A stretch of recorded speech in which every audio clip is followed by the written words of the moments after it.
snitches. When talking about things during the season that were most unique, something that has to be mentioned is the fact that MLB would put people in every single hotel to monitor what the players were doing. So if you were leaving, they would know that you're leaving. If you were coming back in after curfew, they knew. So they had like spies in every direction. I mean, they were on each floor. They were checking. They were making sure that you were following protocol and that you weren't breaking the rules. And if you were, snitches. They were snitches. I mean, you'd be walking through the locker room, guys in CIA, they'd have the little earbud in, glasses, dark clothes, MLB logo. They'd be looking at you and they'd be like, "Where you going?"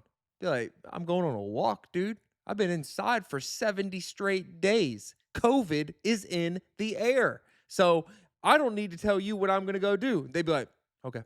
And then they'd write you down. What's your name? They'd let you know whenever they would let it be known that he was back in the building whenever he was back. So if you tested positive, they knew, hey, Clint was out on a stroll.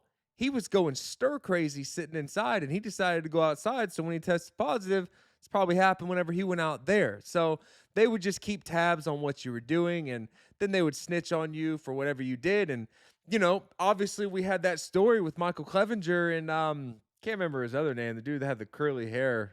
But yeah, they were out past curfew and they were doing what they were doing, and obviously they got caught. And then you have to go in and tell the team that, hey, we were out partying, or we were at the casino, or we were doing whatever we were doing, and that's why we can't play in these games the next couple of days, because potentially we have COVID and now we have to go and hide away for a few days or a week or however long, depending on your COVID vaccine status. And we'll be back whenever that time comes. And that was a part of the season that was extremely stressful. So always wondering if you were going to test positive or what your actions were that could lead to a positive test. And you kind of played your season in fear, because if you tested positive, you weren't going to play and you weren't getting paid. So you had to look over your shoulder the whole season. And that was one of the hardest parts about the 2020 season.